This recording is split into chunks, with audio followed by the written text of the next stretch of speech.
Hola. Uy, qué bien.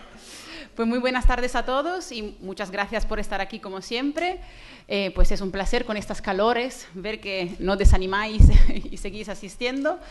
Pues esta tarde, como sabéis, es la última cita del programa que Casa Árabe ha organizado conjuntamente con el área de arqueología de la Universidad de Córdoba, y pues contamos con la presencia de Pedro Marfil, que todos conocéis seguramente, y vamos a tratar un tema que realmente pues echamos un poquito en falta, porque el año pasado tampoco lo estuvimos tocando, y pues esta tarde nos metemos en el tema de la mezquita Aljama, y a ver qué nos cuenta Pedro. Le paso la palabra a Rafa Blanco, coordinador del grupo Sísifo, con el que hemos coorganizado este grupo, y para que presente el ponente. Gracias.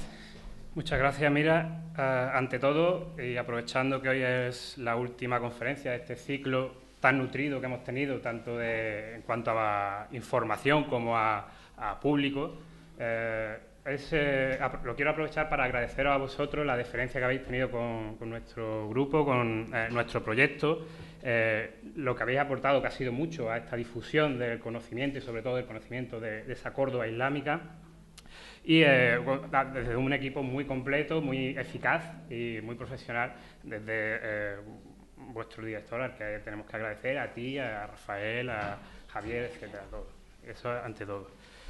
Después también agradecer a ustedes, al público que ha asistido con tanto, yo diría incluso fervor, a todas las charlas y todas las conferencias que llevamos haciendo, también y muy especialmente a estas que estamos realizando dentro del programa con Casa Árabe sobre la Córdoba islámica, sobre el urbanismo de Curtuba, y con el que hemos querido presentarles una visión muy global, muy general, pero creo que accesible al público más amplio, saliendo del ámbito más estrictamente académico, para que ustedes conozcan la realidad de esa Córdoba histórica, de esa Córdoba islámica, a través de sus distintos periodos, y resaltando dos edificios muy particulares y muy especiales en ese urbanismo, como eran el Alcázar, que ya vimos en la otra ocasión, también con una afluencia de público espectacular, como el caso de hoy, y en esta ocasión terminando con la guinda de este pastel, que es la mezquita Aljama, que ustedes bien conocen.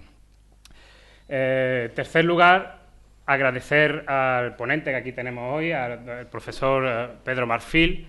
Un lujo para todos nosotros tenerlo hoy aquí y tener también el tema que va a traer cualquier parte del mundo. Yo creo que sería tanto un ponente como un tema de renombre y que engalanaría cualquier proyecto, cualquier ciclo, cualquier ámbito de conferencia, y que pues desde aquí desde luego le agradecemos encarecidamente su deferencia y su amabilidad, como le caracteriza en su personalidad normalmente, que ha tenido con nuestro proyecto.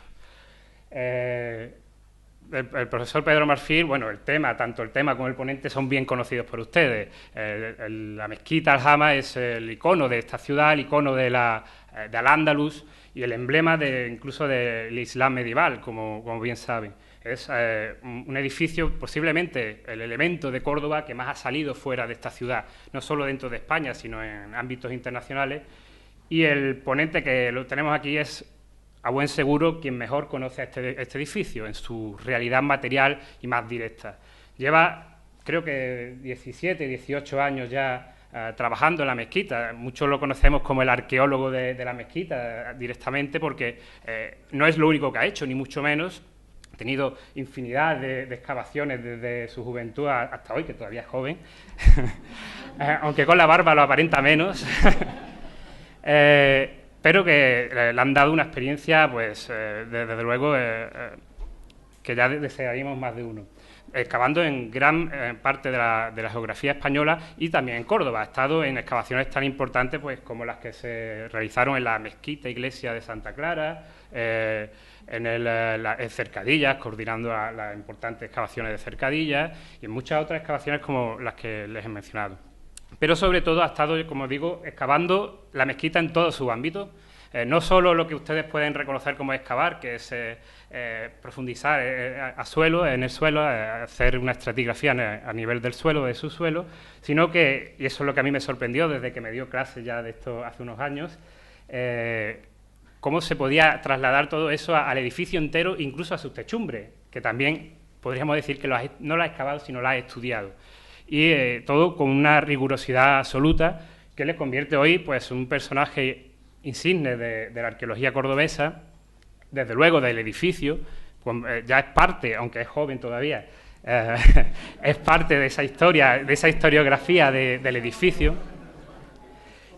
Y podemos ya ponerlo al nivel de otras figuras ilustres del pasado como Félix Hernández, ahora con un nivel todavía de estudio más exhaustivo y más actual, más moderno que el que en sus tiempos realizara este investigador. Pero desde luego sus trabajos son ya historia de la arqueología de Córdoba e historia de ese edificio tan emblemático, la mezquita.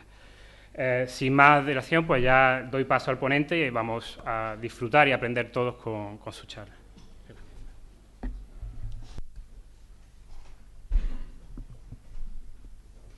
Bueno, buenas tardes a todos y a todas. Muchas gracias por asistir en este día que empieza ya a ser caluroso. Yo he tenido que venir por fuerza, si no, no sé si hubiera venido con este calor, así que le reconozco mérito por haber venido a escucharme. Que además que siempre hablando de lo mismo, que es un poquito pesado ya con tanta mezquita, ¿no? Quiero decirle que pueden hacer preguntas a través de Twitter.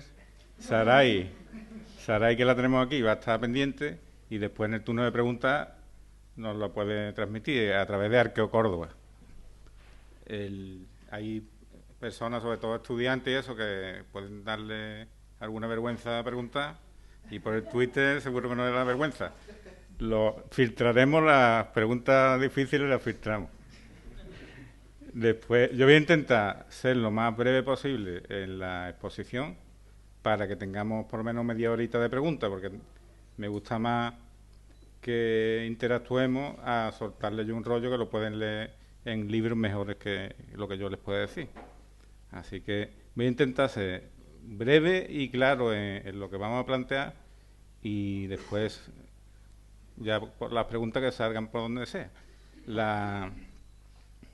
Hay una frase de Benedetti que dice que cuando creí tener todas las respuestas, cambiaron todas las preguntas.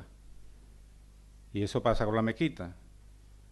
Cuando uno cree que ya conoce la mezquita, surgen nuevas preguntas. Y eso hace que sea un monumento tan impresionante en su contenido que es imposible abarcarlo. Yo, por muchas vidas que tuviese, no podría aprender la mezquita ni un 0,0%. Pondremos un 1, 0,01. Por eso les digo que vamos a hacer una pequeña incursión en algunos aspectos de la mezquita, pero ni mucho menos vamos a tocar todo lo que se podía tocar de ella. Me quiero centrar en cómo puede influir el urbanismo precedente a la mezquita, preislámico, en la mezquita, y qué pasa cuando la mezquita va creciendo y altera el urbanismo de alrededor. Eso como una pequeña introducción. Y después, cuando la mezquita se implanta, qué modelo tiene, por qué se hace así y qué transformaciones tiene seguidamente. El modelo de Abderrahmán I, cómo se altera. Inmediatamente, antes de que esté concluido, ya está alterado. ¿Y qué alteración hay después con Abderrahmán II?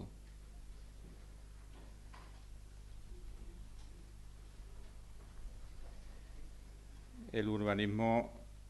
Bueno, ahí tienen una foto de la mezquita en fecha en las que se estaba arreglando el andén. Aquí se ve el resto de la obra de Velázquez Bosco. Debe ser una foto hecha a través por un dirigible o un aparato de estos. Es del Archivo Nacional, salieron hace poco, se han publicado en Internet, y yo creo que es muy interesante que veamos cómo el aspecto, incluso se ve hasta el alcázar lucido y pintado, como estaba hasta que se picó.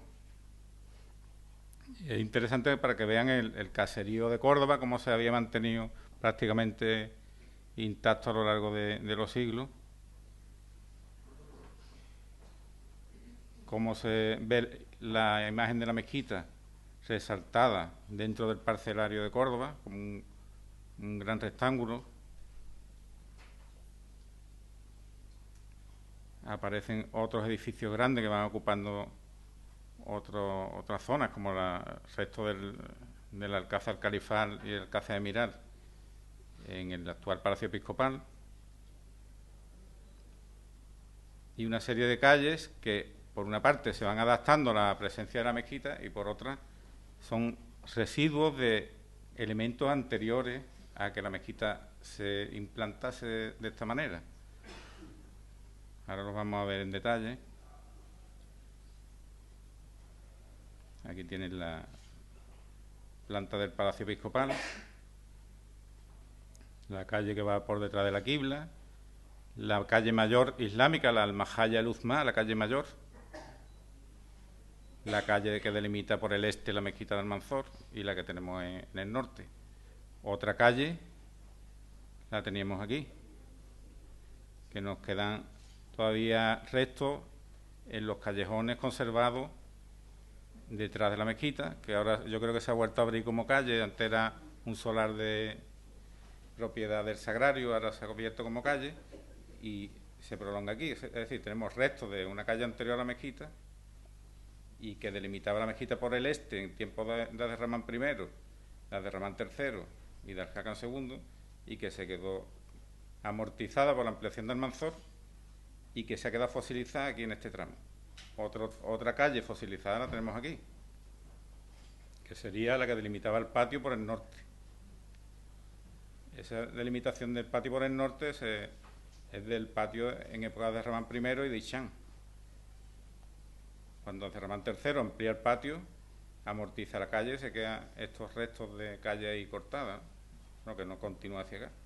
O sea que existe una serie de elementos que podemos rastrear. Si nos damos un paseo por la mezquita, lo pueden ir rastreando y van viendo dónde nos quedan calles que existían antes de la mezquita y que han quedado cortados por el crecimiento de la misma.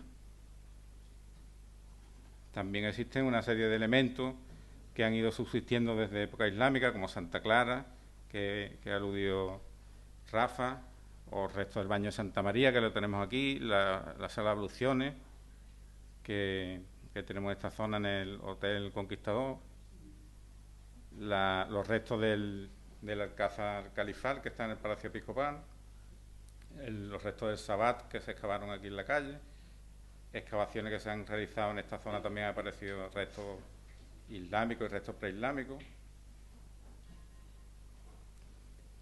Un parcelario de grandes monumentos en esta zona de la ciudad, concentrado en esta zona de la ciudad, al menos desde época tardoantigua.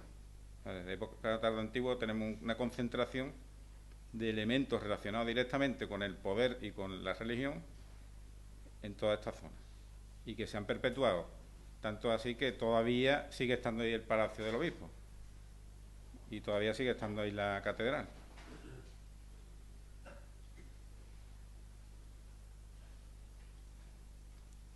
En esta imagen pueden ver los restos del Palacio Episcopal, lo que es el Palacio Episcopal, que está construido donde estaba el Palacio Califal, y la calle mayor entre la mezquita y este antiguo palacio.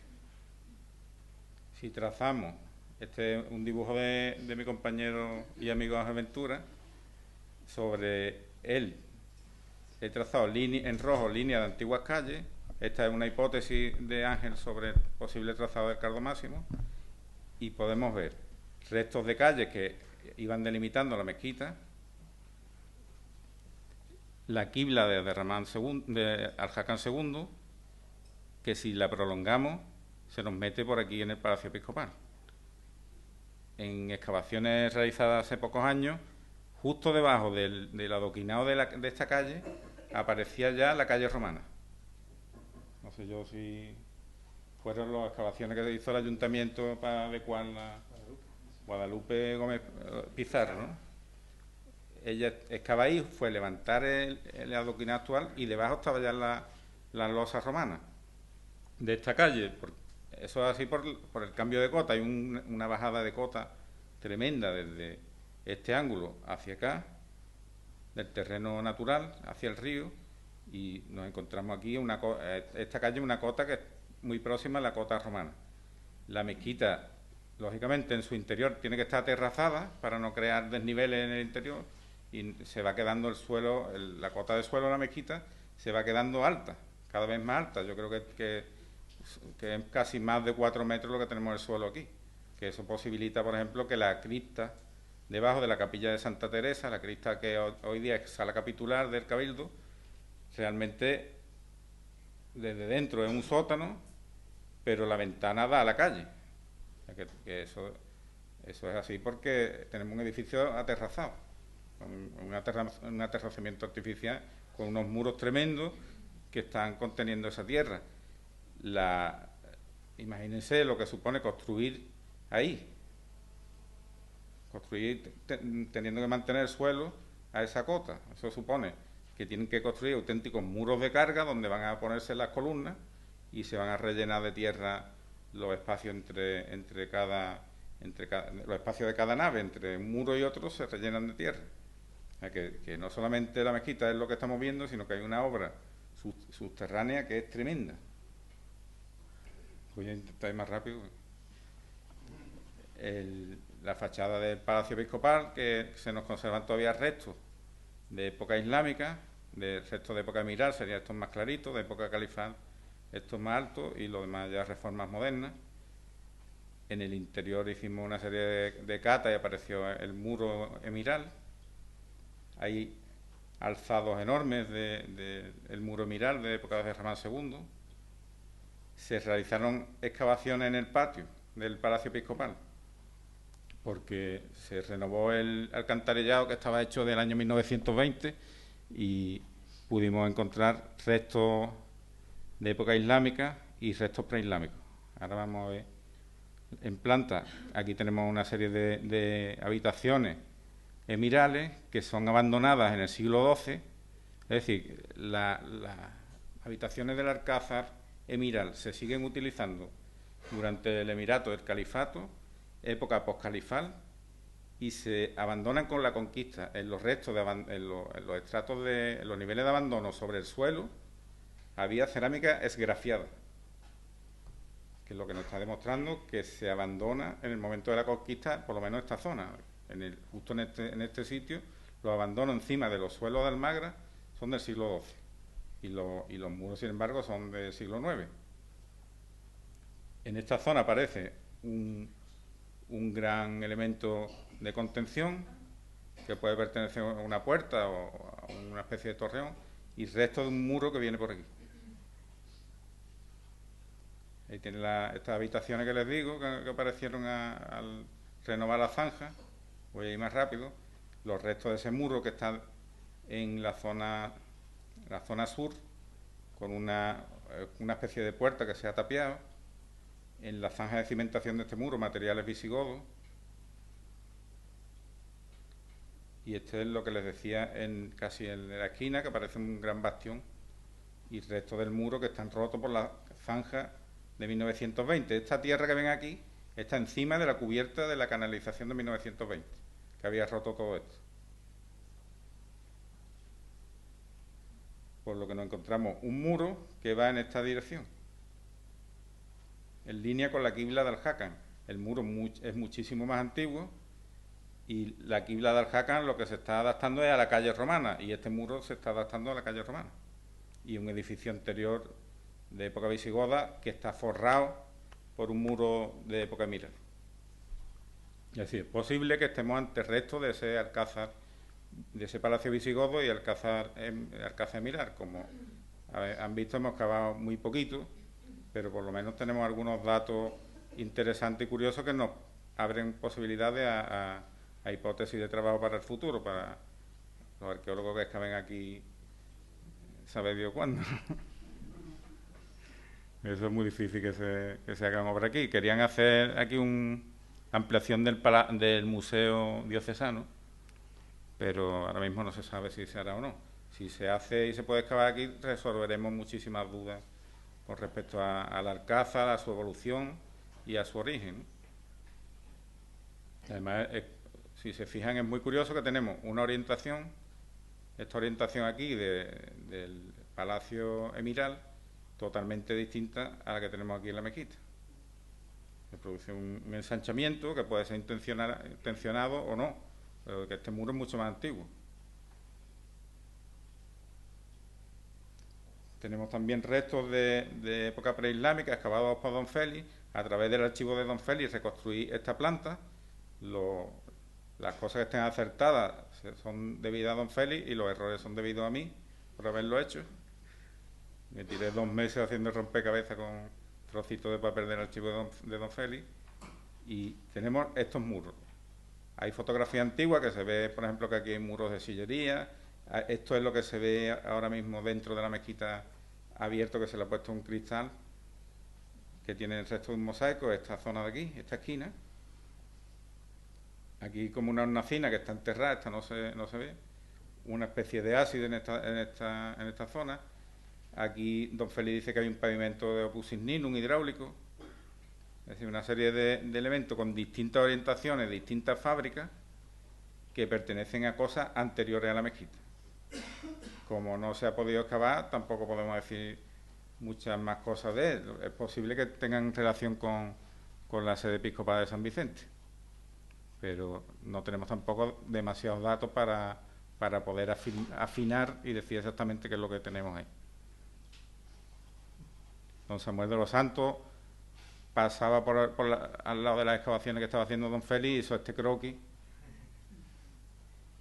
y nos indica que aquí estaba saliendo un edificio basilical. También tenemos noticias en los periódicos, incluso fotos en los periódicos que se ven otros restos por aquí, pero vamos, que no tenemos muchos más elementos. Aquí, por ejemplo, ponemos mosaicos romanos. Yo me creía que era verdad, excavé aquí y ahí no había ningún mosaico. Y excavé justo aquí encima donde ponemos mosaicos romanos y no había ninguno. Así que no nos podemos tampoco fiar de un croquis, porque el hombre no lo hizo para transmitir información al futuro, lo hizo para un croquis suyo.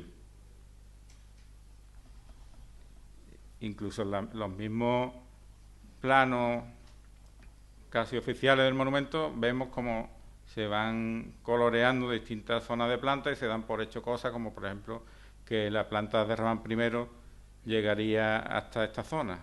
Por lo tanto, tendríamos ocupando... Bueno, esta ya sí, este es reformado, el oficial tenemos la planta más para acá y, sin embargo, al excavar hemos encontrado el alminar aquí.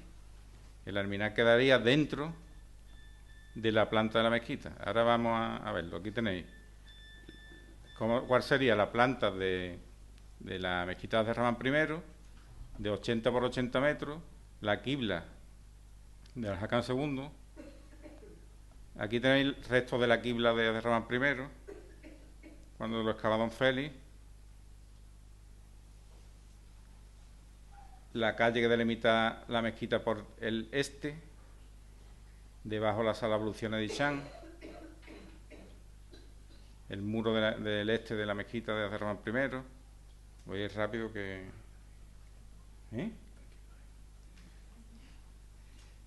El cimiento de la galería de Ichán. Aquí tenemos el muro norte del patio, la zona de Abderramán III, aparece cerámica verde manganeso en la zanja de cimentación del muro norte del patio en la zona de Abderramán III. Lo que nos indica que como muy antiguo es Abderramán III. Por tanto, es totalmente imposible que sea de Abderramán II. Les digo esto porque se sigue publicando que Abderramán II amplió el patio. Les digo que es imposible, a no ser que alguien hiciera un agujero, meter cerámica verde manganeso en la zona de cimentación. Y además la misma fábrica la pueden ver que no es una fábrica de Abderramán II. La ampliación de Almanzor, fíjense el cambio de fábrica incluso, el muro de Abderramán III aquí, y lo más interesante de esto, aquí tienen la calle romana, el pórtico, el muro de Abderramán III se apoya directamente sobre fachada de las casas preislámicas, dejando el pórtico fuera. Es decir, que se ha respetado este espacio de pórtico como espacio público, y aquí tienen el enlosado romano, y el muro de la mezquita justo aquí. Esta puertecita que ven aquí es una puerta que deja Almanzor cuando amplía, porque la gente estaba acostumbrada a entrar a la mezquita por esta calle. Al cortar la calle tuvo que dejar una pequeña puerta ahí. Ahí tienen la calle romana, debajo estaba también la cloaca. Almanzor construye una cloaca justo encima de donde había estado la calle. La fotografía, como ven, desde las tablas de la cubierta. Lo digo porque es un sitio difícil para hacer fotos. Otro aspecto interesante dentro de la conformación de la mezquita es la orientación. Saben que hay muchísima polémica de por qué está orientada así y no está orientada a Meca. Ahí tienen la orientación a Meca y la orientación de la mezquita. Es totalmente distinta. Aquí la tienen. Esta sería la orientación a Meca, es decir, la quibla tendría que estar aquí. Esto no es un error. En el Islam sabían perfectamente desde los primeros tiempos trazar la mezquita y las primeras mezquitas del Andaluz se trazan bien. Es decir, que esto es intencional. No les digo... Bueno, después las preguntas, si quieren, hablamos de esto. Es un tema que daría para varias conferencias. Ahí tiene cómo sería la mezquita a fines del siglo VIII, sin ponerle las galerías, que la hace Hicham también, con su torre, el patio, las naves perpendiculares a la quibla,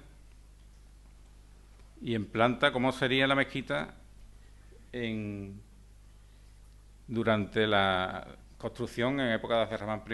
Abderramán I no llega a terminarla, él no empieza la mezquita cuando llega a Córdoba en el 760, ni mucho menos, sino que tarda 30 años en empezar a construir la mezquita y en trasladar su sede desde fuera, desde Arruzafa, al interior de Córdoba. A 30 años en pacificar la zona, en pacificar al Andaluz y sentirse seguro como para meterse dentro de los muros de la ciudad. Y empezar una obra pía, que sería una obra religiosa grande, que sería propio de un emir el emprender un trabajo de estas características, ya cercano a su muerte. Muere y la obra la termina su hijo Hicham.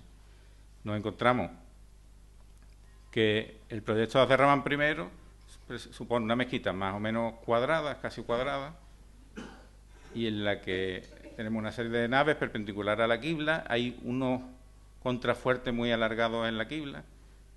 En la prospección de esta zona han aparecido contrafuertes iguales que estos, es una novedad que les digo, es decir, que esto mismo lo tenemos aquí, por tanto el aspecto del patio sería muy distinto al que tenemos ahora, en el siglo VIII, sería bastante feo, desde luego. Abderramán III no hizo un favor al arreglarlo. Hay una puertecita que pongo aquí como hipótesis, esa por supuesto no la hemos visto, pero yo creo que debía existir una puerta para que el emir entrase a la mezquita desde la quibla, a través de la calle que había aquí. Había una calle que separaba el Alcázar de Mirar, que lo teníamos aquí en esta esquina, una calle, y el emir podía pasar por aquí y entrar directamente a la mezquita por esta zona. Aquí tenemos la puerta de los visires, puerta de deanes, que todavía se conserva, y una que no hemos visto, que está debajo del patio de Almanzor ahora mismo. Este proyecto se ve alterado después por Hicham. ¿Qué hemos encontrado novedoso con respecto a esta planta? Pues el muro aquí. Ya antes les he enseñado fotos del muro en esta zona, de esta galería, y ahora les voy a enseñar el muro en este ángulo y el muro aquí, lo que confirma las dimensiones de la mezquita distintas a las que había propuesto don Félix Hernández. No porque don Félix Hernández se equivocase, sino porque encontró el cimiento de la galería en esta zona y pensó que la mezquita acababa antes. Aquí tienen el muro, que tiene 2 metros de ancho en el cimiento, y como al llegar a donde don Félix había pensado que cerraba, sigue hacia el norte. Por tanto, yo estaba aquí a ver que había visto a don Félix, no porque no me fiase de él, sino por verlo, ¿no? Y me encuentro que el muro sigue hacia el norte, es decir, que aquí pasaba algo. La mezquita era más grande. Excavó al otro lado de la fuente de Santa María y está el muro aquí, haciendo esquina, y va a unirse con el alminar de Ichán. Por tanto, la mezquita era más grande y era cuadrada. Estos son los restos que nos quedan del cimiento de las piedras que se había llevado a Ramán III cuando echa abajo el muro y se lleva todos los sillares que puede para reutilizarlo. Justo después de esta foto se derrumbó todo este perfil, así que menos mal que hay de la foto, si no, no habría muro y la mezquita tendría las mismas dimensiones que antes. Aquí tienen la foto, como está junto a la fuente, el agua de la fuente había estado lavando la tierra y estaba totalmente hueco eso. Es decir, tenemos un muro aquí, que hace esquina con este, y viene a dar al alminar por aquí. Eso que nos está indicando también que las galerías del patio se podían contar distintos a que si el alminar hubiera estado fuera. No sé si me explico.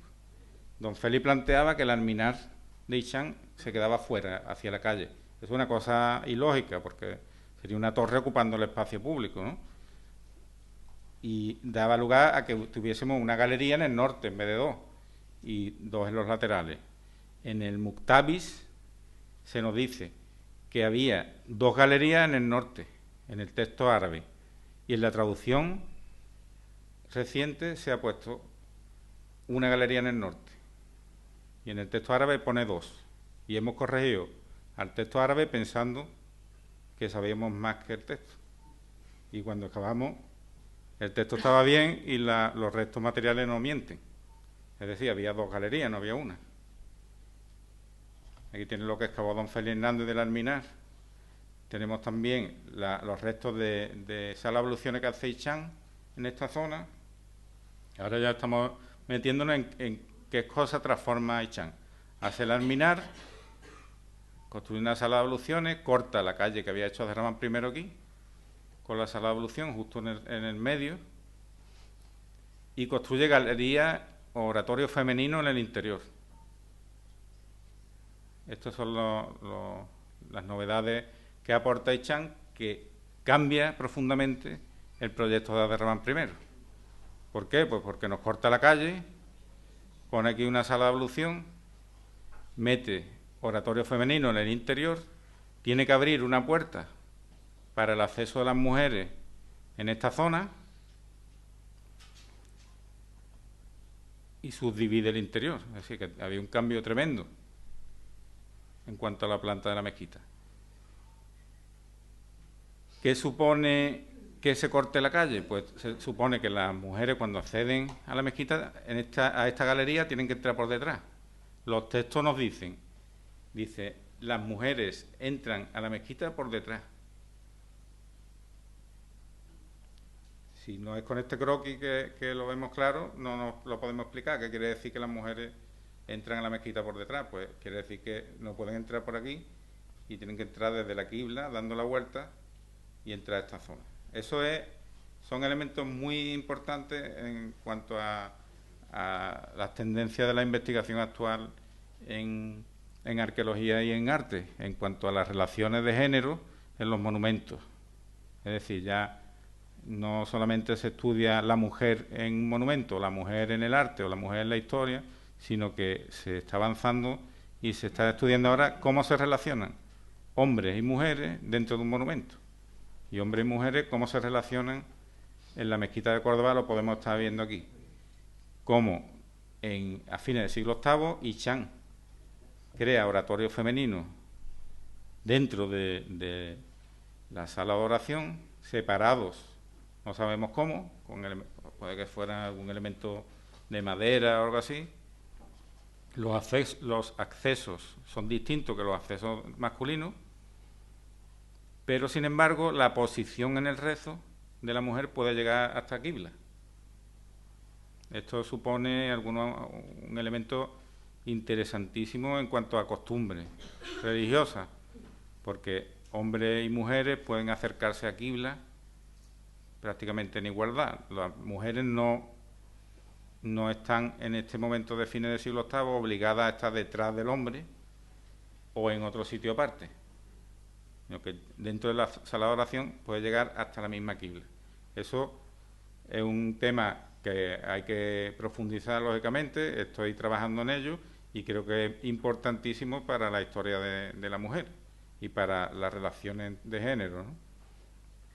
Por eso lo traigo aquí, porque creo que merece la pena que en Córdoba se reflexione de eso y que además que se conozca en el mundo árabe y las mujeres árabes sepan que hay cosas que son costumbres y cosas que son religión. En el límite oriental excavamos todo esto desde aquí hasta aquí, una nave entera y parte de la siguiente, y nos aparece el cimiento de Almanzor, que ya le he dicho que tiene que construir un auténtico muro para poder poner las columnas y rellenarlo, restos de la calle de Al-Hakan, el andén de Al-Hakan, los contrafuertes de la fachada oriental de Abderramán I, que están enalzados, esto no es cimentación, esto es alzado, el enlosado de la calle tiene 14 metros y medio en época de Abderramán I y 20 metros en época de Al-Hakan, de ancho. Restos de la sala de abluciones de Hicham I, con las pilas de ablución de fines del siglo VIII, restos de letrina, toda una serie de elementos de higiene pública asociados directamente a la mezquita, pero que ya les digo que están transformando el proyecto inicial de Ramán I. Esta escalera se tiene que construir para dar servicio al oratorio femenino de época de Hicham I. ¿Por qué? Pues porque el desnivel aquí es de casi 4 metros. Tiene que rellenar, Hicham tiene que rellenar y construir la escalera mucho más alta que la calle de Abderramán I. La calle de Abderramán I la pudimos llegar a ella gracias a un sondeo que hicimos aquí. Es decir, que había un relleno intencionado fuera de la sala de abluciones y la construcción de una escalera y una puerta de acceso al oratorio femenino. Nos quedan restos.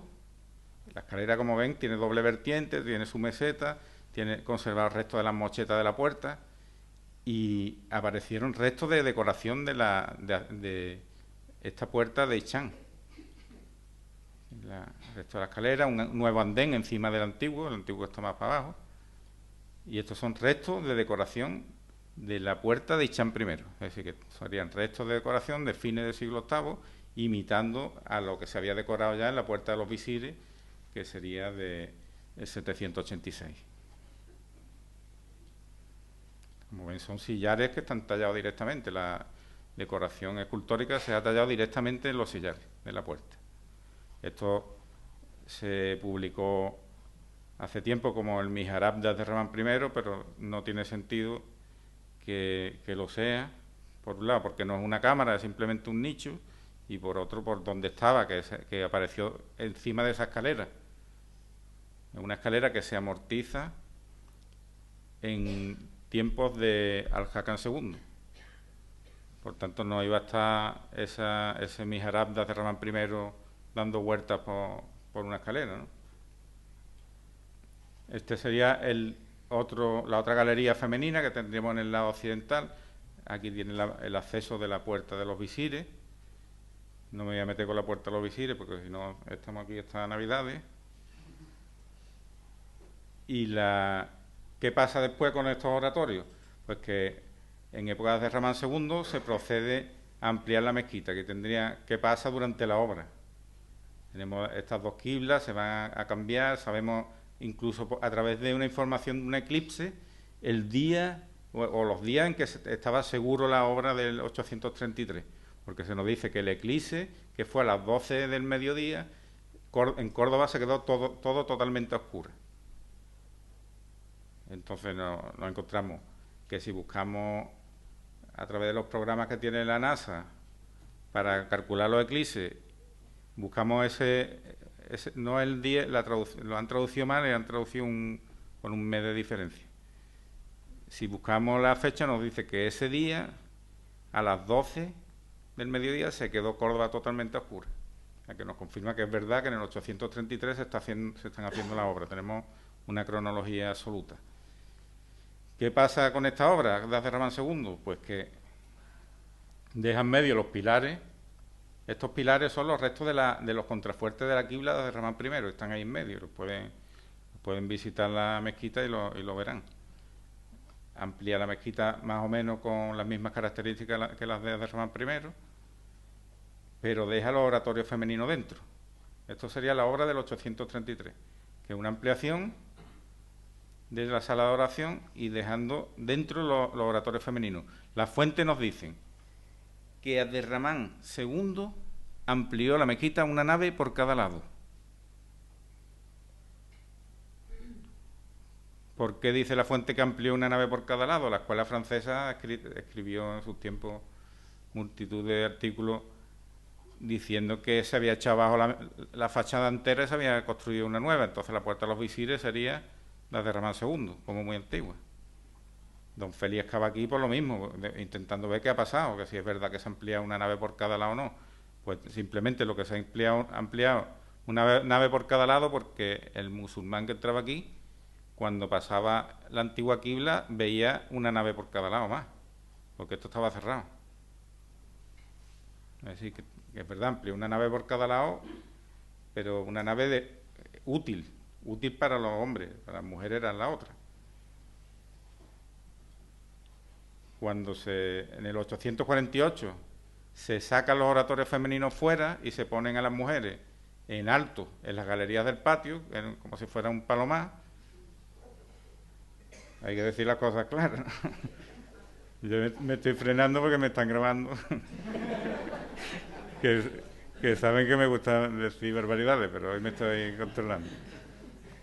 Y entonces las mujeres sacan los oratorios femeninos fuera al patio y nos encontramos con estas galerías. Seguramente las escaleras estaban en estos ángulos. Si se fijan en estos muros, verán todavía las marcas de los cuartitos o de las vigas de madera de donde iban las mujeres y donde iban las vigas, además, transversales para soportar el suelo, el forjado, que iría cada una a un cimacio de enfrente. Por tanto, el ritmo de columna de las galerías del patio eran totalmente distintas a las que puso Hernán Ruiz I. Y nada más. Yo creo que es mejor que nos pongamos con preguntas, ¿no? No me quiero meter ya con Arhakan y eso, que nos volvemos locos.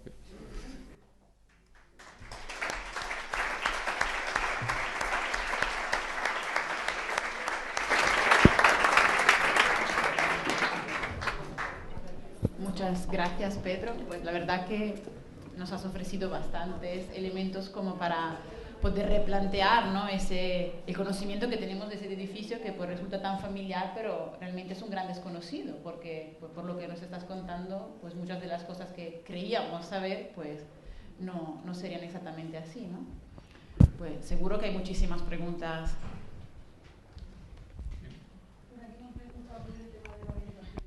De Twitter, ¿no?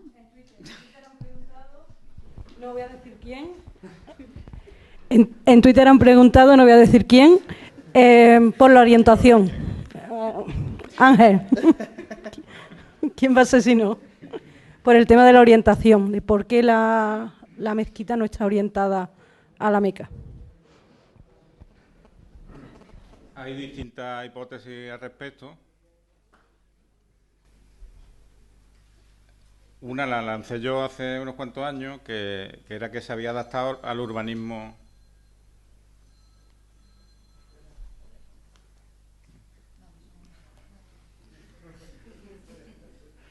Que era que se había adaptado al urbanismo preislámico. Les he enseñado la fotografía de la calle romana, cómo la mezquita está adaptada perfectamente al milímetro encima de la fachada preislámica, anterior a la llegada de los musulmanes. Que a partir de ahí, pues, lancé que se había adaptado simplemente a las calles que había y por eso tenía esa orientación.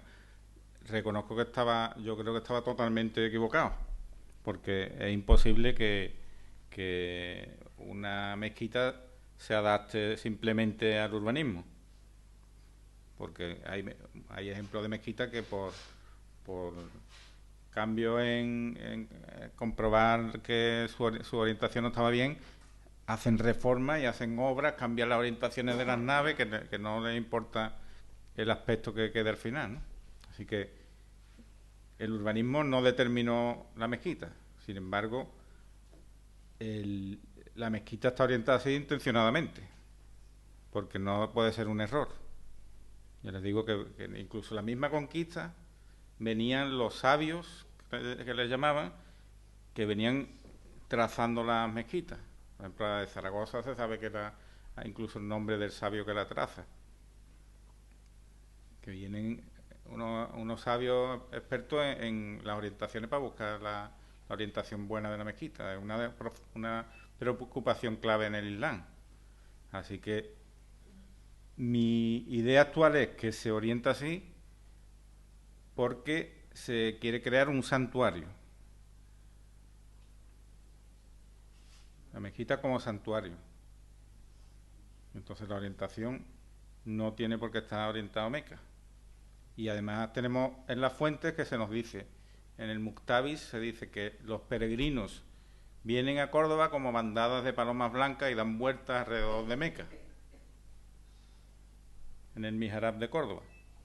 Es decir, que es un santuario donde hay peregrinación, que puede ser incluso alternativo a la visita a Meca para el occidente islámico, y por ahí puede ir los tiros. No les quiero decir más nada porque esto se está grabando y sale publicado sale publicado mañana, ¿no?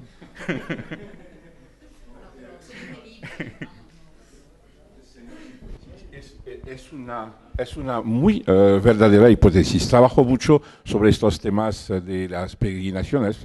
He hecho a Córdoba con la Organización Mundial del Turismo esta conferencia de Naciones Unidas sobre el turismo de religiones.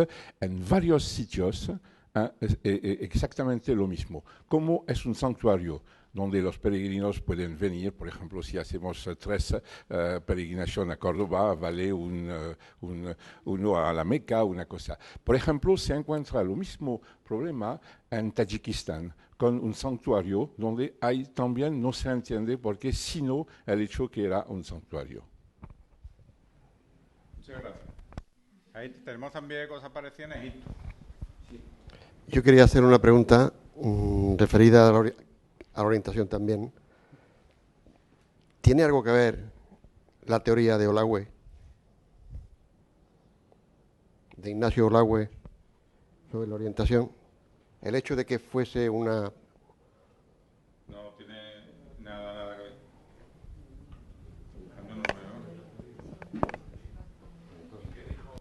Lo que decía era que había habido un cambio desde el arrianismo al Islam, prácticamente imperceptible, y que el templo sería el mismo. Es decir, que la mezquita de Ramán I sería un alzado de la iglesia visigoda. Pero a través de la arqueología se ve que no tiene nada, vamos, el más mínimo elemento sostenible para esa idea. O sea, no nos queda nada visigodo en alzado.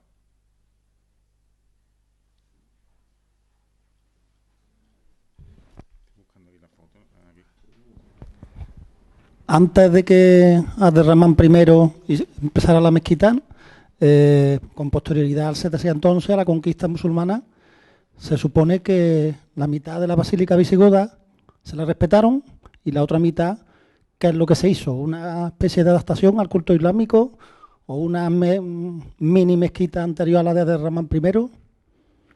¿Qué se hizo y qué queda de eso?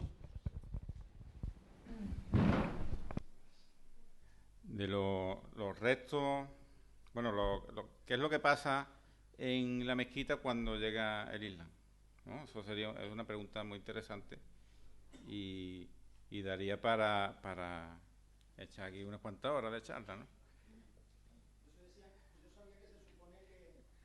Supone que la mitad se la respetaban, la otra mitad Claro, hicieron una mínima transformación. Tenemos información en los textos y tenemos también referencias, por ejemplo, a que se usaba como torre, como saumá de la mezquita, la torre de ángulo de la antigua alcázar visigodo.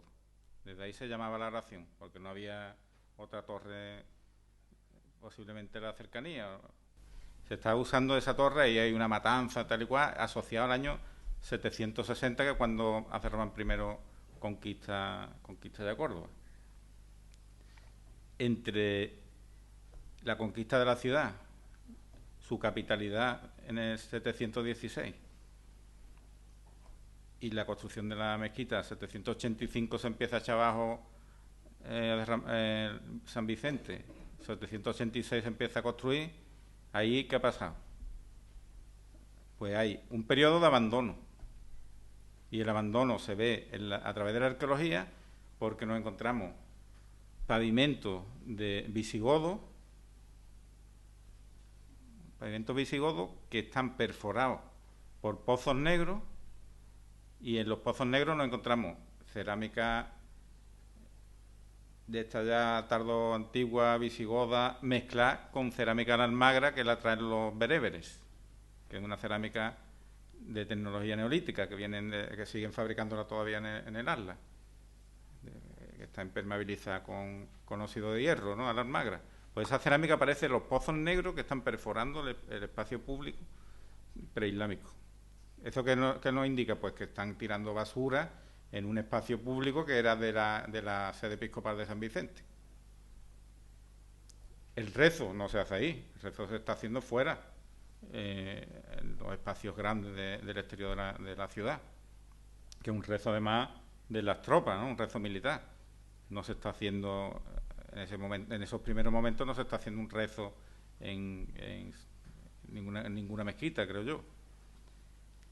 Cuando se empieza, nos cuenta la fuente que hay uso de mezquita ahí, es ya sobre el 760, que se empieza a usar posiblemente una de las iglesias de la sede episcopal. No, yo creo que sería imposible que estuvieran usando la misma iglesia, el mismo edificio, musulmanes y cristianos, porque es que no hubieran salido bien. No quiero usar palabras que no hubiera sido compatible en ese momento un rezo de las dos comunidades en un momento de más recién llegado de conflicto. Por tanto, mi opinión personal, que no la puedo demostrar, es que habría un edificio usado como mezquita y posiblemente otros que estuvieran usados por los cristianos. Ya las fuentes nos están dando información. Hay autores que dicen que los textos están hablándonos, copiando información relacionada con Damasco. Lo mismo que pasa en Damasco, de la compra de la iglesia de San Juan Bautista y tal y cual, hay una traspolación de la información a Córdoba, y aquí no habría pasado algo así. No lo sabemos. Yo lo que les digo es, la arqueología nos muestra que un espacio público fue perforado por pozos negros. Estaban tirando porquería en todo el medio de una plaza que antes era pública. Y después hay un arreglo de ese suelo con cantos rodados, y en un espacio de unos 20 metros aparecieron, y en una zanja, en la zanja esta que han visto en la foto, que era para echar veneno contra las termitas, que se intentó hacer una barrera química para que las termitas no entraran dentro de la mezquita. En esa zanja, en lo que es un ancho de una zanja de 80 metros, de 80 centímetros por 20 metros de largo, salieron 42 feluces del momento de la conquista. Es decir, que ese espacio está abandonado y en un momento dado se ha arreglado en época emiral, anterior a Abderramán I. Es decir, había abandono y había uso. Lo han arreglado porque lo iban a usar. Hemos excavado 80 centímetros, no me pidáis mucho más, ¿no? Hola, buenas tardes. Primero agradecerle su charla y decirle que es una lástima que haya decidido terminarla, porque yo creo que si lo sometemos a votación no se escapa usted sin que no hable también de la parte de Alaquén II y de la parte de Almanzor, pero comprendo que será por motivos de tiempo. Lo que le quería preguntar es, cuando nos ha explicado la parte de Abderramán I... Estoy aquí. No lo voy a someter a votación, tranquilo. cuando nos ha hablado de la parte de Abderramán I y del muro de la Qibla, y nos ha dicho que tenía usted una teoría que creía que habría una puerta al lado del mihrab para que entrara el emir. Eso nos lo dice usted porque en otra mezquita, en otra parte del mundo existe, es saberlo. O sea que existe. Y la otra pregunta que le quería hacer, que a lo mejor es un poco anecdótica, pero se la quiero preguntar. La famosa columna del cautivo de la mezquita, que en la parte de Almanzor hay algunas otras columnas con cruces grabadas y con crucifijos. Hay muchas teorías si eran columnas aprovechadas de otro edificio, si eran esclavos cristianos que en su momento de descanso grababan esas cruces. Saber qué nos puede usted decir de eso, qué teoría tiene sobre eso. Gracias. Que lo del cautivo es falso totalmente. Que en una mezquita no van a tener un prisionero. Un musulmán no va a tener un prisionero en una mezquita. Eso es, vamos, es impuro. Así que eso son leyendas que se forjan, tienen su interés antropológico, pero no tienen ninguna realidad histórica. Los muchísimos grafitos que hay en las columnas, pues los estaba estudiando nuestro amigo Juan Souto, que desgraciadamente murió hace un año, ¿no? O un año y medio, y se ha quedado ese estudio inconcluso. Pero hay desde marcas de cantero hasta cosas ya posteriores. Pero de que sean marcas de esclavos cristianos trabajando las columnas es fantasía también.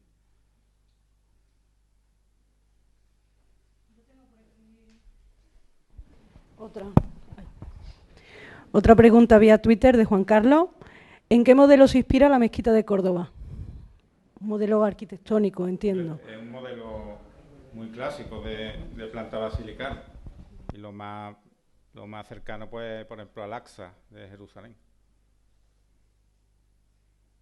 Yo creo que es un modelo que los cordobeses en su momento lo verían como un modelo fácilmente reconocible o asumible por ellos. Incluso la reutilización de materiales de las iglesias anteriores, que a su vez estaban reutilizando materiales romanos y materiales de cercadilla. Esa reutilización de materiales no es una cosa que se haga porque no sabían hacer columnas o porque no sabían hacer elementos arquitectónicos, ni por ahorrar dinero. Eso es una forma de reordenar el material arquitectónico y que el converso cristiano que se convierta al Islam y entra ahí, está viendo que el Islam no ha venido a romper con la tradición, sino viene a ordenar las tradiciones anteriores y a recolocarlas. De tal manera que es un símbolo que hace el Islam de no ruptura. Que el Islam no se presenta como ruptura frente al cristianismo, sino como reordenación y se manifiesta además reordenando los materiales antiguos.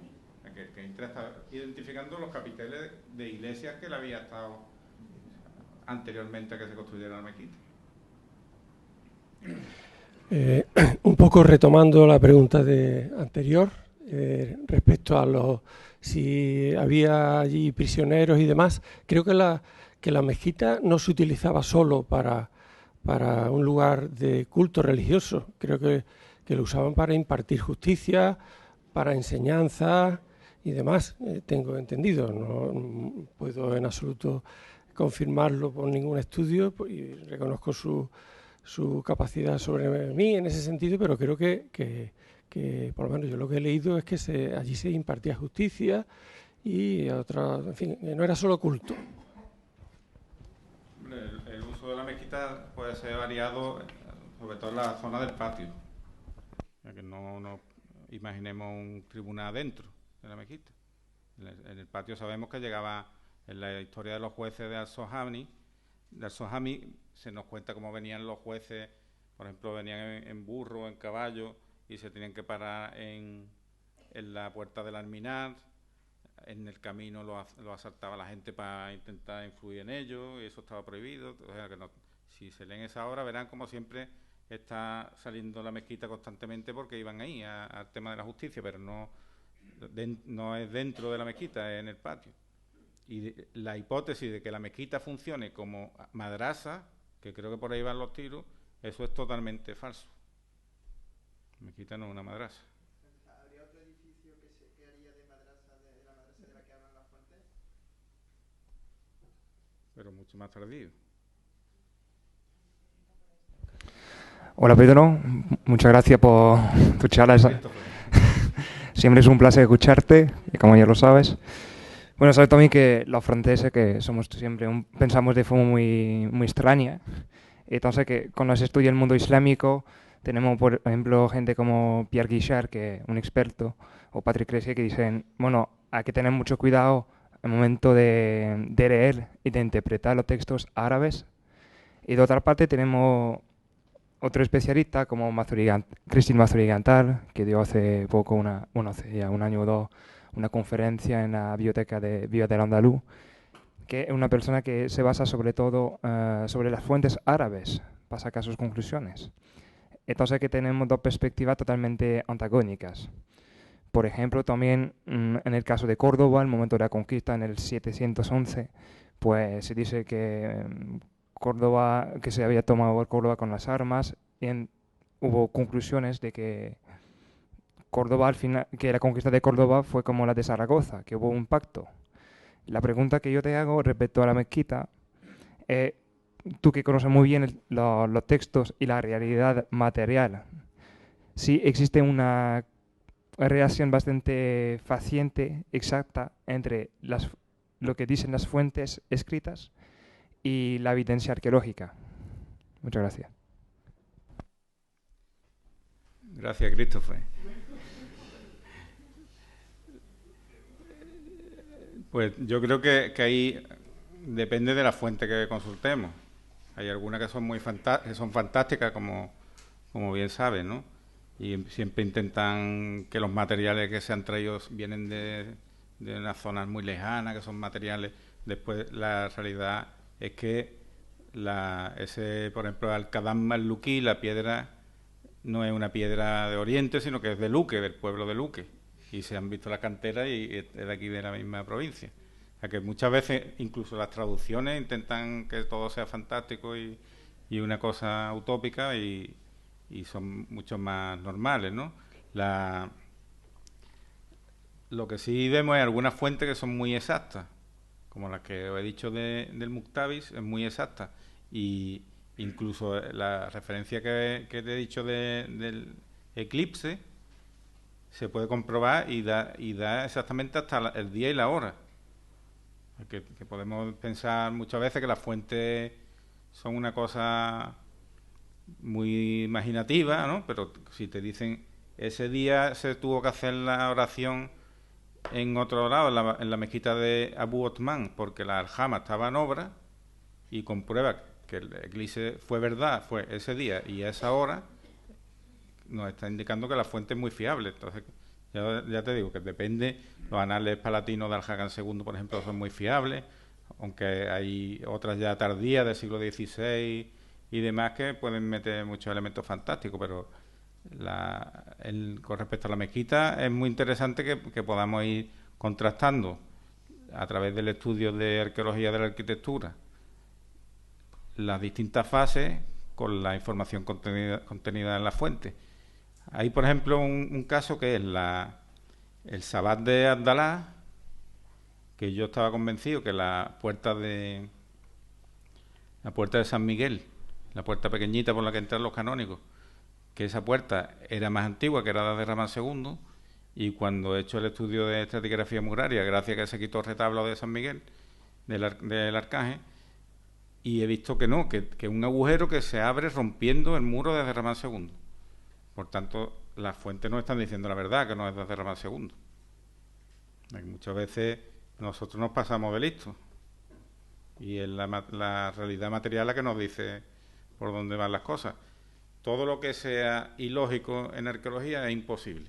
Así que tenemos que ser un poquito lógicos y humildes y preguntarle al monumento para que nos dé la respuesta adecuada. Le pregunto... ¿Me oye a mí? Sí. Yo quería que íbamos a hablar también un poco más, ampliar todo lo que es la mezquita. He estado 35 años de maestro aquí en Córdoba, he llevado montones de alumnos y amigos y vecinos, pues soy un enamorado de mi Córdoba. Y me han hecho muchas veces la pregunta y nunca he sabido a quién preguntarle lo de la Capilla Real, porque eso no se puede ver. Eso, yo todo el que traigo tengo que darle 2 vueltas alrededor. Digo, mira el techo, qué bonito, mira lo otro. El rey, no sé si era de los de Enrique II o Pedro I o alguno de esos. Pero eso es muy bonito, un estilo ya, parece como la Alhambra de Granada, ya otra. ¿Y por qué no se puede ver eso? La Capilla Real no se puede ver porque el suelo está arriba. Entonces, eso está construido así porque el altar mayor estaba en la capilla de Villaviciosa, en su lateral oriental, estaba cerrado, la nave, lo que es el lucenario de Aljacan estaba cerrado, en 3 de sus lados, en otro era para lo que sería el servicio cristiano del altar mayor medieval. Todo estaba mucho más alto y había unas escaleritas que subían a los 2 arquitos que servían de puerta. Es decir, el suelo está a más de 3 metros de altura. Por tanto, no se puede entrar, es que no tiene escalera. El poner una escalera ahí supone más daño que el beneficio de verlo, porque además el meter gente allí dentro supone un deterioro gracias a que la gente no ha podido entrar, los turistas, lo tenemos prácticamente intacto. Están conservados hasta los colores, el pan de oro. Si ahí hubieran entrado los turistas, tendríamos totalmente alterado la Capilla Real. Muchas veces que estamos empeñados en verlo todo, sobre todo cuando hacemos una excavación y vayamos, ahí es donde quiere meterse todo el mundo, mira. Cuando excavamos en el altar mayor, la señora queriendo ver el toro que mató Manolete y el toro que había reventado llevando la columna en la mezquita, ¿no? Que también, y tirando uno de las vallas por verlo, ¿no?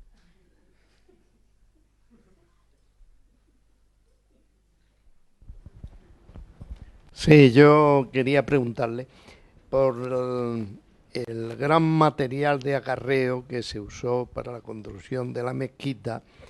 Quiero preguntarle si eso salió de una simple iglesia visigoda o era un gran complejo monástico. ¿Ya está? Sí, nada más. Yo le agradezco a José Orgá que haya venido, que es un compañero y además buen amigo, y la pregunta es bastante interesante. Mi opinión es que gran parte de ese material venía de Cercadilla. Cercadilla se está usando como sede episcopal y se traslada a la sede episcopal conscientemente desde un lugar que está extramuro y en peligro hasta a un lugar que está intramuro. Se traslada y se desmonta el material y se traslada. O sea, que no es un expolio, sino que edificios que están más o menos en uso se desmontan y se traslada todo ese material y se coloca en iglesias o en edificios, distintos edificios que habría la sede episcopal. La sede episcopal no es una basílica nada más, ni es una iglesia, sino que son varias iglesias, hay baptisterios, hay atrio del obispo. Aquí hay una serie de edificios dentro de esa sede, como se está viendo, por ejemplo, en Valencia o en Zaragoza, que es un conjunto de edificios donde estaban esos materiales, aparte de los que se hicieron para iglesias construidas después, ya en época visigoda.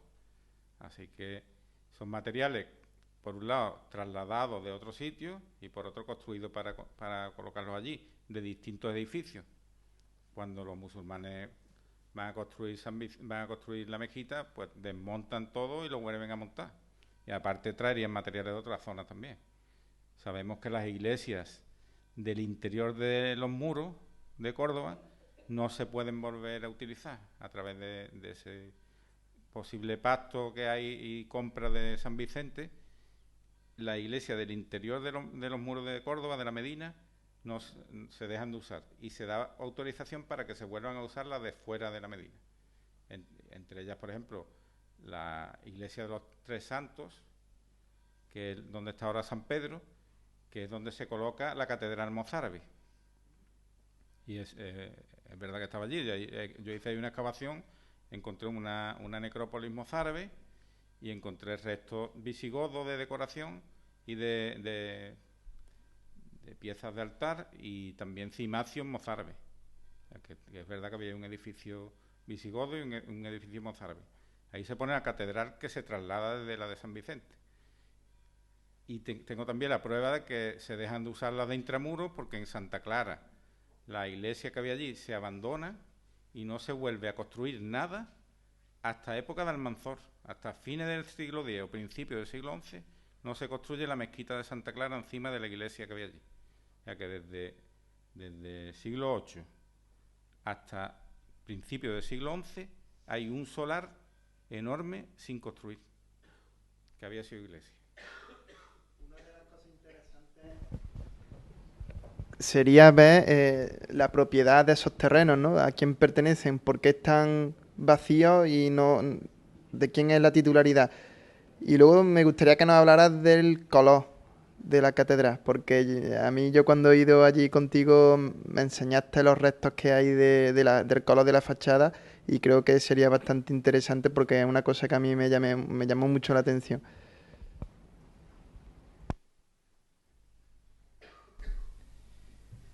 Con respecto a la titularidad, yo creo que si en donde había una iglesia se deja abandonado y no se construye, ni en el siglo VIII, ni en el IX, ni en el X, 300 años abandonado, es porque pertenecería a los cristianos. Y ya en época de Almanzor, cuando por lo que sea se construye ahí una mezquita encima de la iglesia. Es que si está 300 años sin construirse nada, es por algo, ¿no? Además, bueno, y con respecto al color, los restos que nos quedan en la fachada de Ramán I del lucido, toda la piedra estaba enlucida, con una capa bastante gruesa de mortero. Y sobre el enlucido, que es un enlucido blanco tirando a dorado, se hacía un despiece de falsa sillería distinto a lo que había detrás. Es decir, lo que se pinta no corresponde exactamente con los sillares que hay detrás, sino que es una cosa regular, geométrica, que van haciendo sillares a soga y sillares a tizón pintados, con llagas en medio, diferenciando el color del interior del sillar del color de la llaga. Por tanto, tendríamos una mezquita blanca dorada con sillares pintados con líneas rojas finas y llagas en medio. Ese sería el aspecto de la mezquita, totalmente distinto al de ahora, que es fruto del romanticismo. Por culpa del romanticismo tenemos mezquitas de piedra en ruinas para que podamos inspirarnos y hacer bonitos poemas ahí mientras la mezquita se destruye. Y además que se convierte en ley. Se convierte en ley en no poder lucir los monumentos.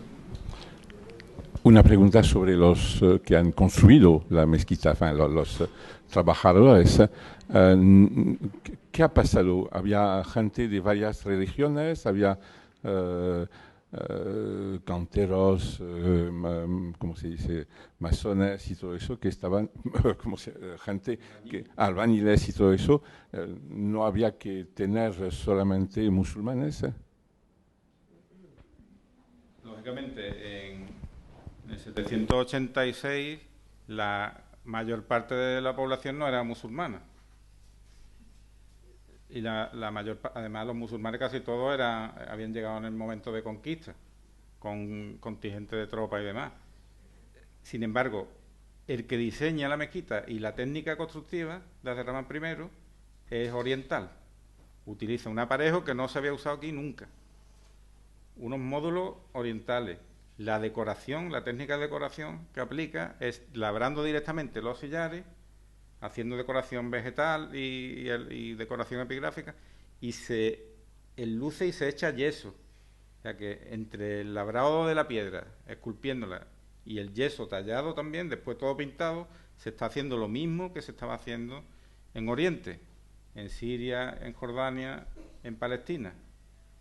El tallado de la piedra, el enlucido y el tallado del enlucido, que es una técnica que se inventa en Oriente al reutilizar piezas clásicas de templos que estaban abandonados, se reutilizan en palacios del desierto, y estaban las piezas rotas y las retallan y las hacen con yeso las partes que le faltan, y a partir de ahí se empieza a hacer una técnica de decoración tallando yeso y piedra a la vez y después todo pintado. El yeso no existía aquí. Había existido en época romana algunas cosas de yeso, pero el yeso tallado como tal no existe en Occidente porque es una técnica que viene de los sasánidas, de Irán, no existía aquí. Esa técnica de yeso a fines en los años 80 del siglo VIII es una técnica oriental. Y la técnica constructiva es oriental. Y aquí se está haciendo un modelo sirio implantado en el occidente. El arquitecto es oriental. Las mismas soluciones constructivas que se dan dentro son orientales. ¿Qué pasa? Que sin embargo vemos cómo en la sala de evolución de Ichan,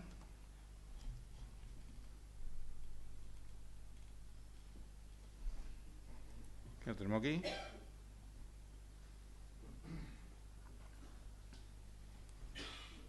si se fija, la técnica constructiva es de mampuesto con algunos sillares, mientras que la técnica constructiva de la mezquita es de grandes sillares a soga y tizón, que van cosidos. Este muro, si no estuviera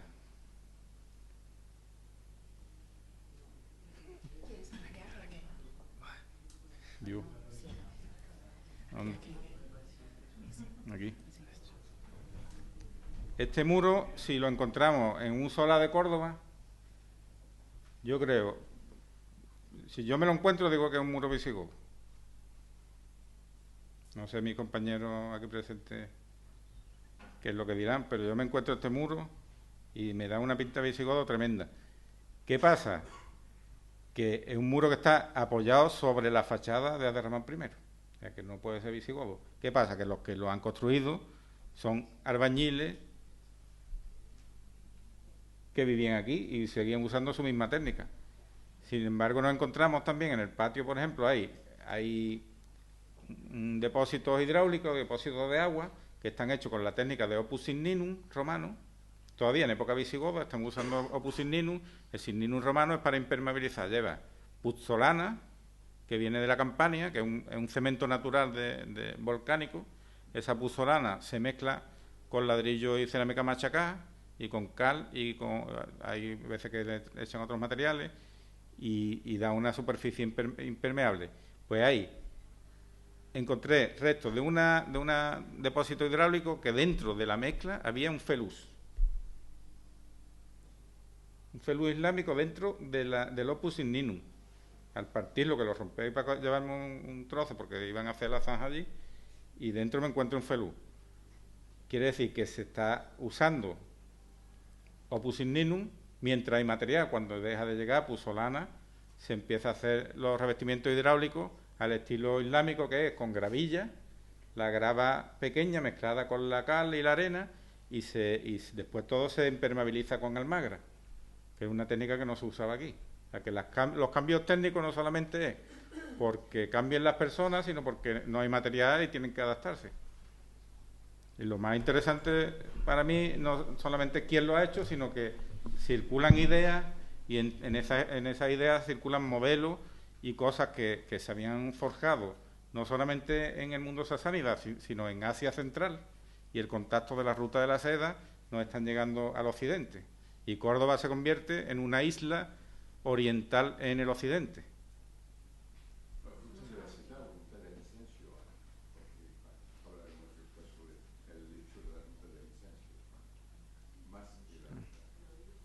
Cogemos una última preguntita. Ahora, sí, bueno, yo quería darte las gracias, Pedro, por tu maravillosa conferencia. Creo que has quedado en evidencia para la segunda, o sea, hay que haber una segunda parte de la mezquita Aljama de Córdoba. Y yo quería plantearte una cosa que siempre me ha llamado la atención. A mí me choca mucho que el principal edificio religioso y el principal edificio civil no estuvieran protegidos en el centro de la Medina. Siempre me ha llamado mucho la atención que estuvieran pues en un límite de esa ciudad, y además al lado de una vía importante de comunicación como era el Guadalquivir, con lo cual la posibilidad de ataque, de defensa, en definitiva, ¿el motivo de la construcción de la mezquita Aljama en ese solar, en ese territorio, es simplemente porque estaba San Vicente? ¿O hay algún otro motivo que se explica en los textos? Muchas gracias. Yo creo que es por continuidad del lugar de poder. Además que tiene que ver que todavía está el obispo ahí. Y no lo echa nadie, ¿no? Que desde el siglo VI por lo menos está hay continuidad, ¿no?, en el poder. Es una forma de que aunque cambie el que manda, sigue estando en el mismo sitio y se sigue identificando con la continuidad, ¿no?, de ese al-mulk. Bueno, pues creo que ha sido un lujo para nosotros poder preguntarle directamente, sobre todo a Pedro, durante todo este tiempo, tantas dudas, tantas incógnitas que suscita, y que él podía estar aquí. Yo he disfrutado con las preguntas y cuando quieran, pues hablamos otra vez. De hecho lo tenemos ya hablado con él.